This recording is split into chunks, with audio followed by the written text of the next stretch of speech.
early morning, let's answer a question from social media.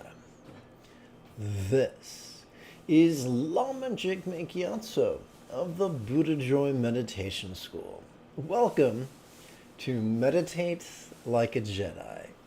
This is the Lama you are looking for.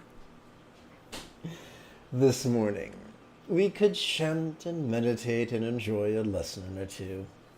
But first, if you love Star Wars and you wish to meditate as transformatively as Yoda on Dagobah under the guidance of Qui-Gon Jinn, be sure to subscribe and ring this notification bell.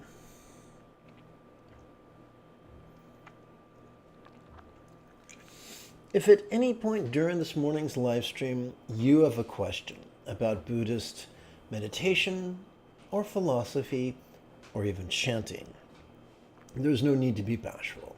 Simply type your question in great detail in the chat window on the right-hand side of the screen.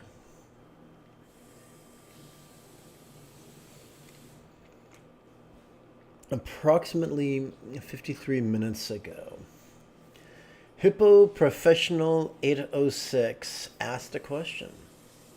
What is the best way to feel an emotion as dullness or boredom? How to observe it? Now, there's two ways of interpreting this question. They mean experiencing any emotion as if it was dullness or boredom, or how to experience any emotion, for example, dullness or boredom. So I'm going to take a moment to verify this.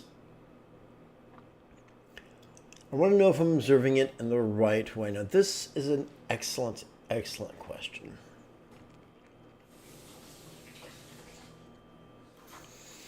It's excellent, number one, because it's demonstrating enthusiasm. Number two, it's excellent because it's demonstrating humility.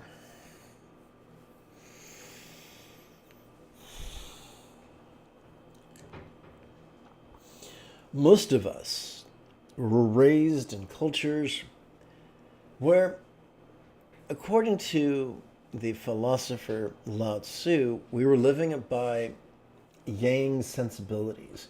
We were raised to make it happen, as opposed to letting it happen. We were raised to be rigid, as opposed to flexible. We were raised to be controlling, as opposed to laid back. And so, being taught all our lives that if it's to be, it's up to me, we probably think we should take a very, very active and analytical approach to noticing. In fact, some people outright tell us that. But is that what the Buddha taught? No less inferred. When we read an ancient text known as the Satipatthana Sutta and attributed to the Buddha, we read that one could accomplish full enlightenment in seven years, or 7 quarters, or 7 months, or 7 fortnights, or 7 weeks, or even 7 days. Within that scope, we need a highly efficient system.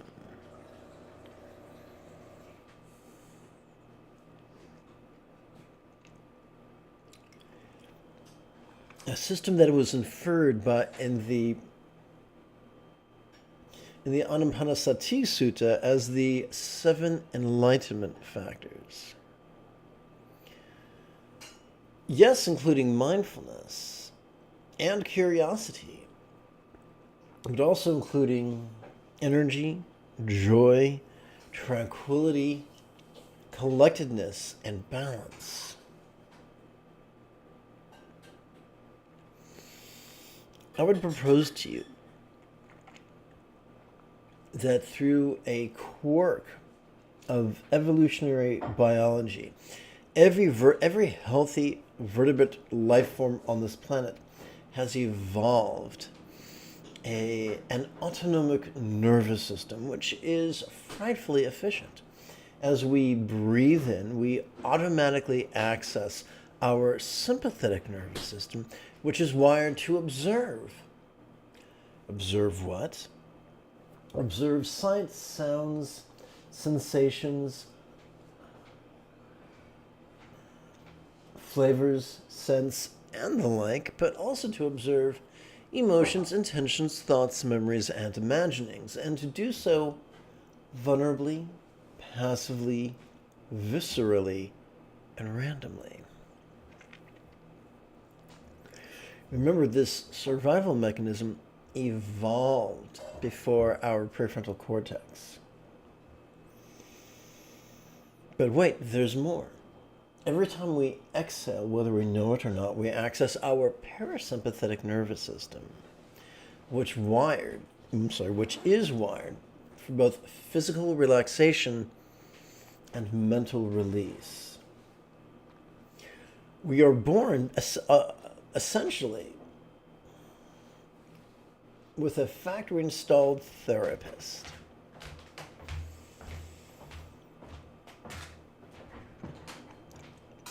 Arguably the world's most famous, not stage hypnotist, but clinical hypnotherapist was Dr. Milton Erickson, MD. And over years of trial and error, he discovered the power of vagary that comes through the skillful use of pronouns, such as this. What am I feeling? I'm feeling this. What should I do with that feeling? Notice it vulnerably, passively, viscerally, and randomly as you breathe in. As you breathe out, allow your body to relax and your mind to release. Haha, is that a quasi-pseudo-spiritual way of saying, shove it the fuck away?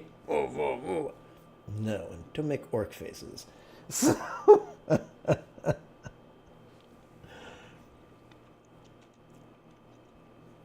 Consider, if you will, this threefold aphorism. Whatever comes, let it come. Whatever stays, pleasurable, painful, or someplace in between, let it stay. Whatever goes, let it go. So that's it in a nutshell.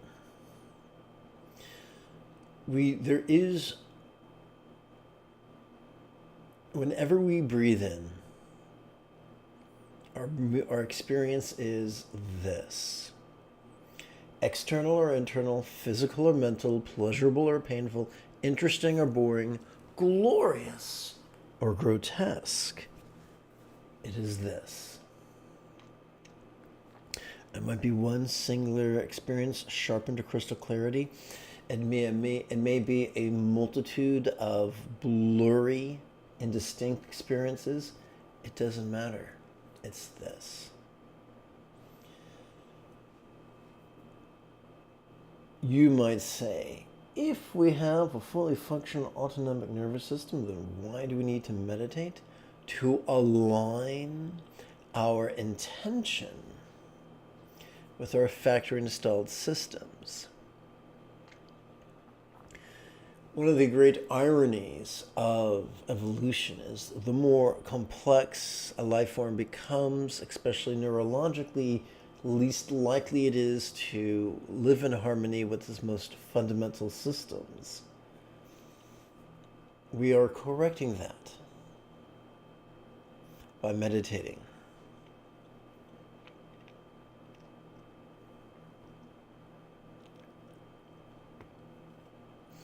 You might say, well, it sounds like evolution made a mistake. Well, here's the great irony.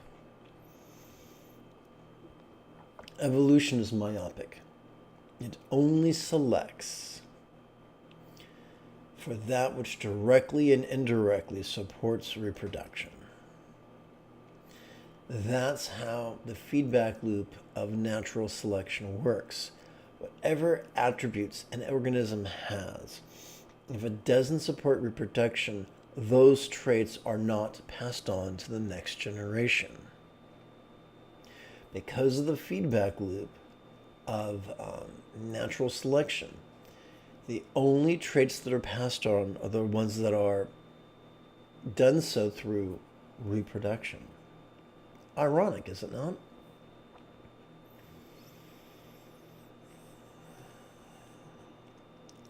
So can an individual, highly neurotic and utterly miserable, reproduce? Yes, they can. Evolution's done. You can hear them hear it wiping its hands and flicking away at our telomeres.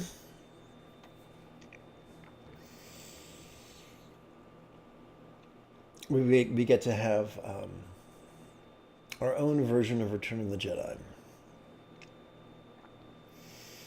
Despite that, we get to work with what areas of evolution have benefited these organisms we call bodies in a way that helps us to become the people that our dogs already think we are.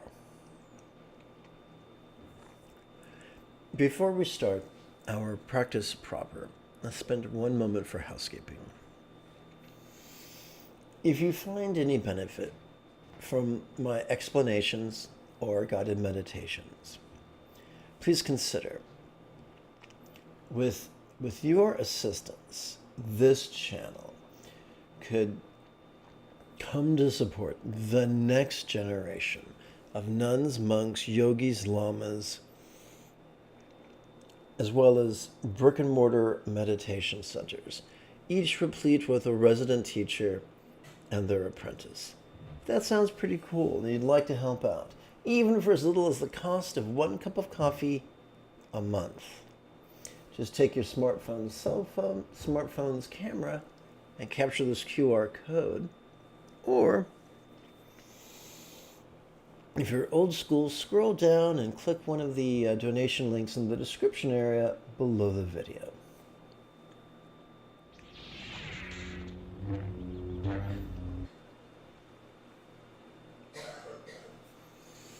Welcome to the latest iteration of Easy Meditations Proto-Zen.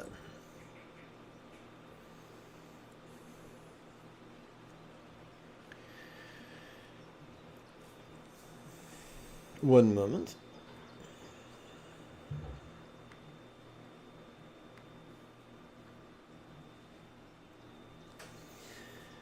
Let us train in wisdom, the first fold of the Eightfold Path, by chanting the Heart of Wisdom Sutra. I find it useful to put my palms together before my chest while sitting upright when chanting. It creates the sensations as if my real or imagined subtle energies were coalescing within my central channel, which seems to support my meditation. Perhaps it could support yours as well.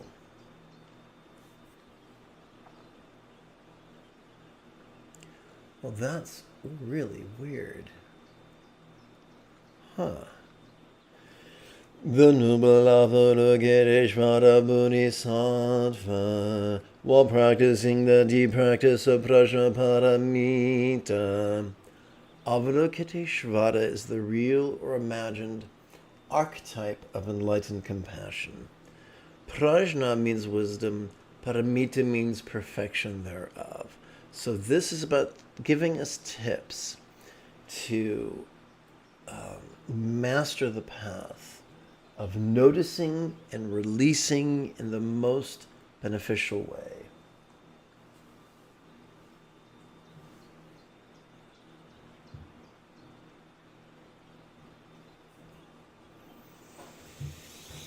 Looked upon the 5 skandhas and things, seeing they were remedy of self-existence.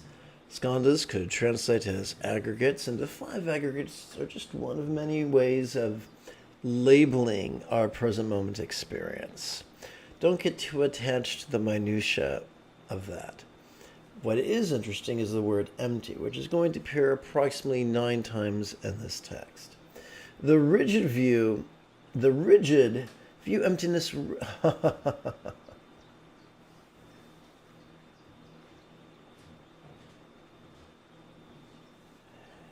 Literoy.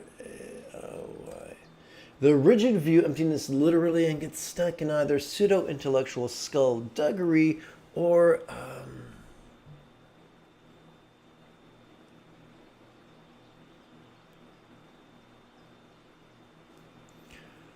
superstitious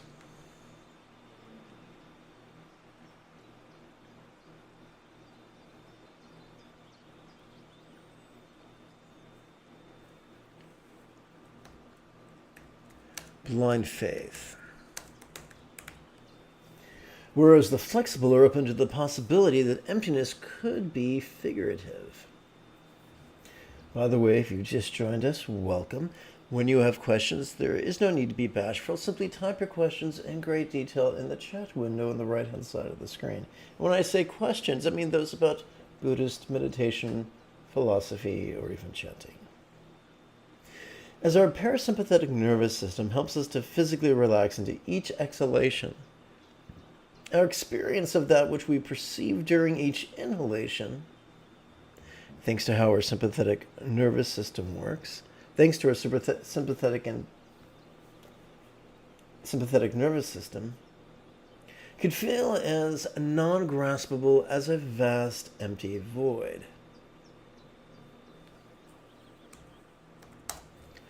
Like the illusion of the infinite azure sky in a bright and beautiful cloudless morn, which, although could be tantalizing to the eye, could feel non-graspable to the hand. That's all that emptiness is referring to.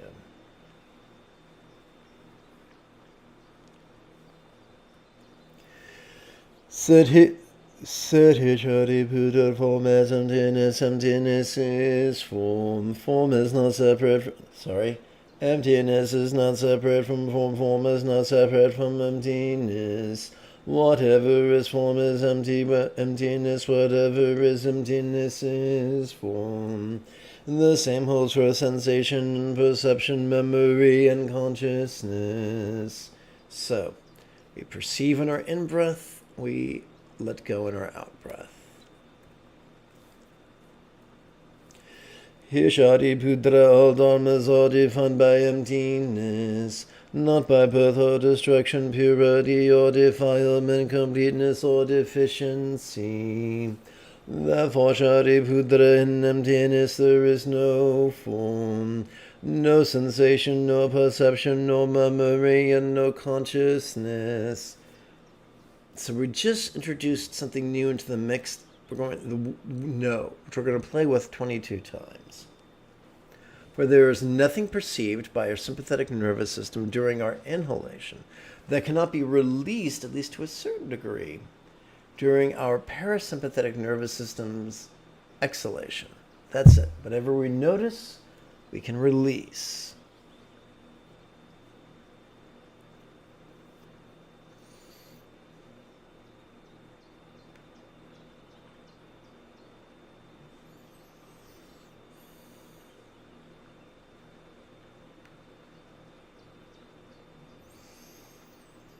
One moment. 1, 2, 3, 4, 5. Control G, 4. Oops, that's a 3. And now let's fix the screen, which is display, which has lost its mind because I pushed a button, and go back to where we were at. Entering the realm of the 22 no's. Let's continue. No eye, no ear, no nose, no tongue, no body, and no mind. No shape, no sound, no smell, no taste, no feeling, and no thought. No element of perception from eye to conceptual consciousness. No causal link from consciousness to old age and death. No end of causal link from consciousness to old age and death. Consider this idea, if you will, of death. The Buddha explained that just as the largest imprint in the mud is left by the elephant, likewise the largest impression in our mind is left by the contemplation of impermanence, which we viscerally experience to a certain extent during each exhalation. No suffering, no source, no relief, no path, no knowledge, no attainment, and no non-attainment. Therefore, Bodhisattva Putra without attainment. Bodhisattvas take refuge in Prajnaparamita and live without the wall of the mind. Without walls of the mind and thus without fears. They see through delusions and finally accomplish nirvana. All right. Start right here. Boom, boom, boom, boom.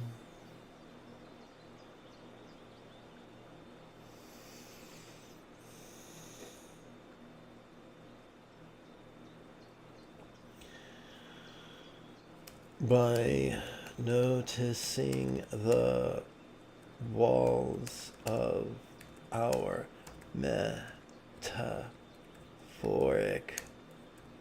prison of habitual resistance to the present moment, and then by viscerally releasing them, we are freed from the prison cell of our own creation.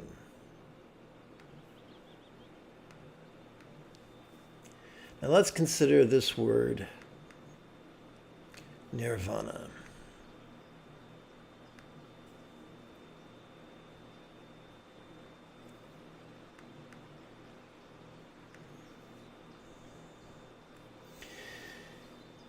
The mental poisons of hating, craving, and clinging. Consider, if you will, the mental poisons of hating, craving, and clinging. The liberation Buddha offers us. Buddha offers us liberation not from their presence, but from their tyranny.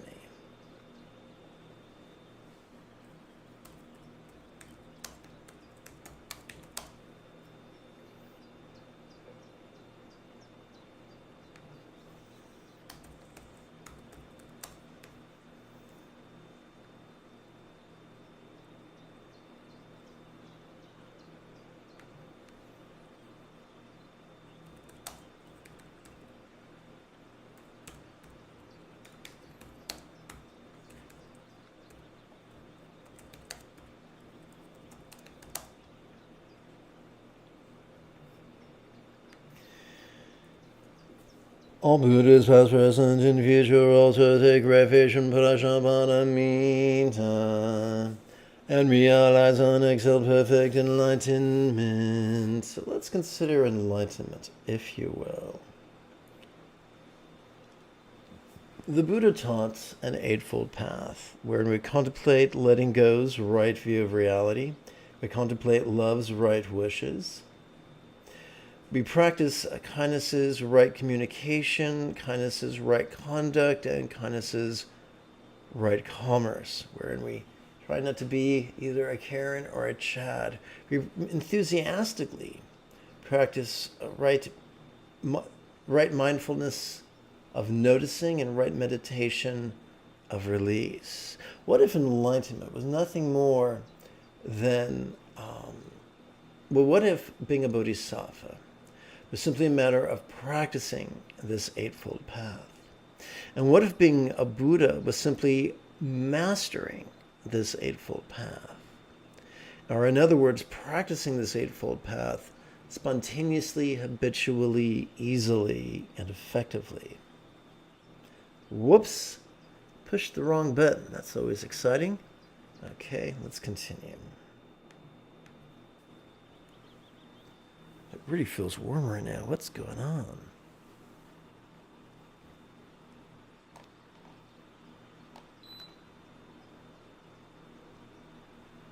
Okay.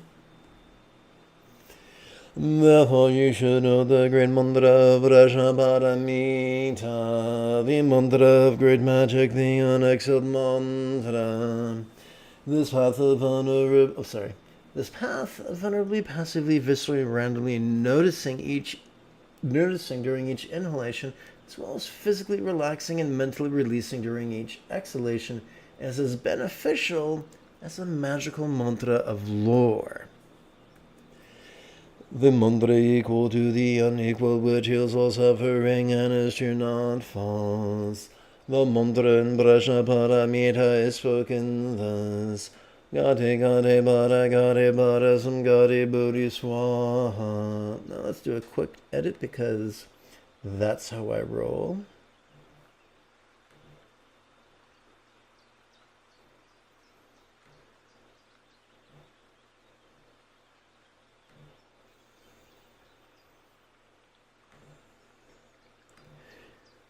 May we so master the Buddha's eightfold path that we go completely and perfectly go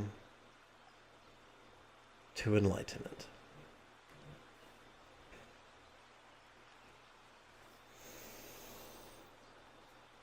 For the first part of my journey on the path of enlightenment, I practiced a mind-first approach.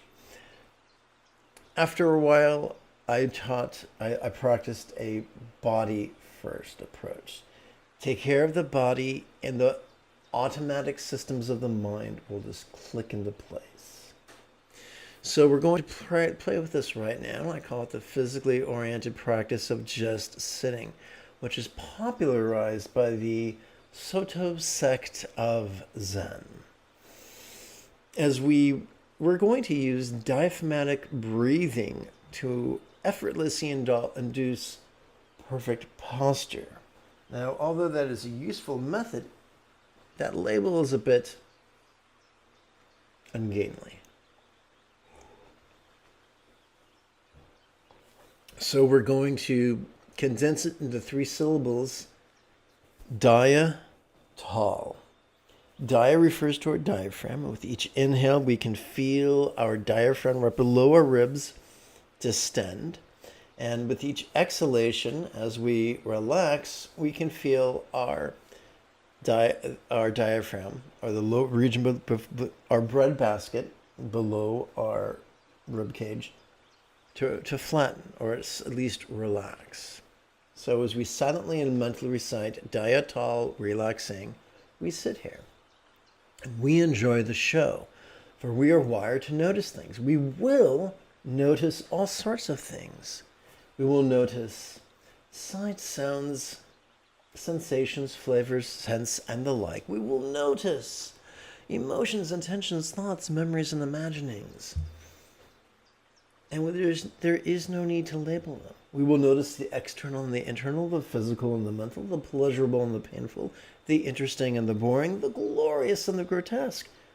Sometimes in the foreground, sometimes in the background, sometimes sharply, sometimes vaguely. Persist with Dayatal, relaxing, and enjoy the ride as your body and mind process whatever the present moment sets before us. Sit with your legs in a comfortable position, hands palms up in your lap. I find it helpful to collect 16 sets of 16 rounds. How does that work?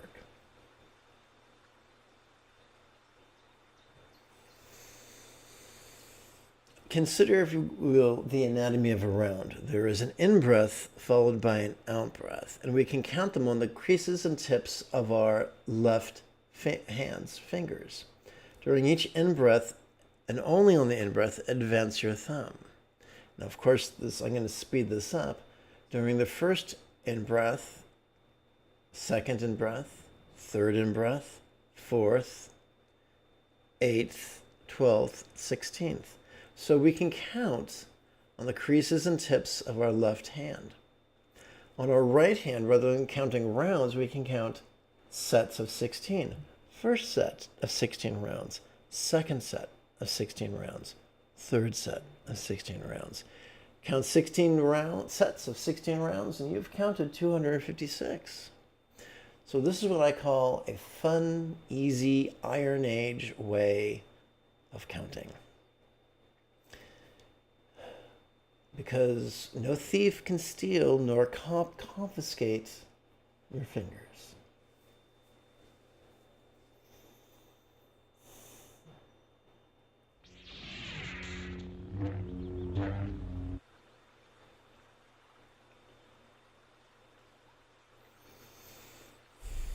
It's 30 minutes after the hour. Let's meditate.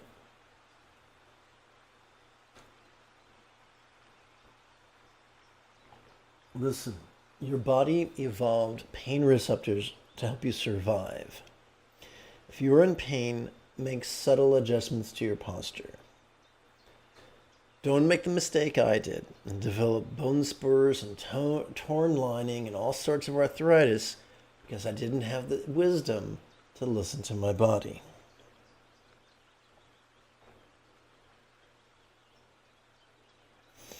So before we start, now that we have our basic instructions, let us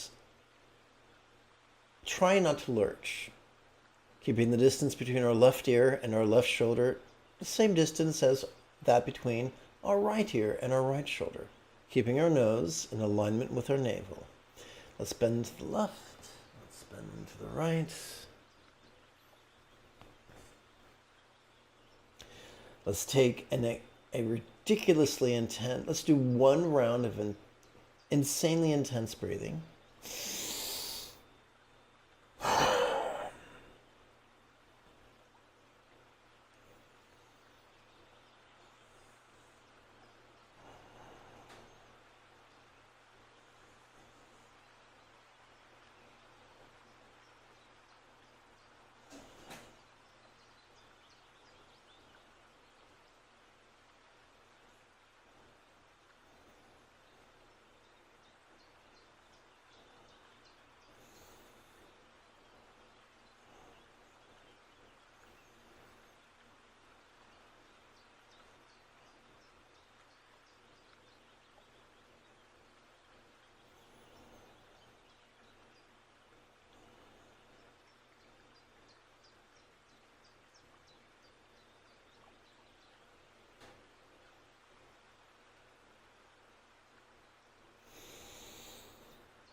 Now let us train as we conclude. Let us conclude our practice by training in wishing love, the second fold of the Eightfold Path.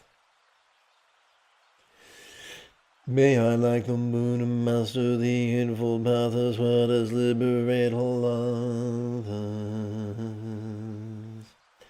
May all beings practice of kind communication, conduct, and calmness flow spontaneous and uncontrived. It's like, let's change this.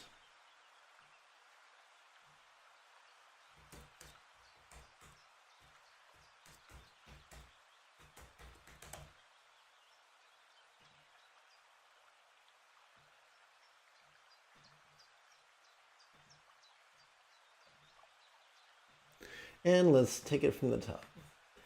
May all beings practice of kind communication, conduct, and calmness flow from censored spontaneity. May each being take auspicious rebirth, master the Buddha's path, and then help others do likewise. May everyone be free from stress, may everyone be happy. May no one be separated from the happiness. May everyone have balance from the tyranny of hating, craving, and clinging freed. If you feel I have earned it, type something in the chat window. Give this live stream a thumbs up and share it on social media. In approximately 2 3/4 hours, I would very much like to return to lead today's mid-morning meditation. May you and yours be happy and healthy. And if you are as geeky as me, this is the way.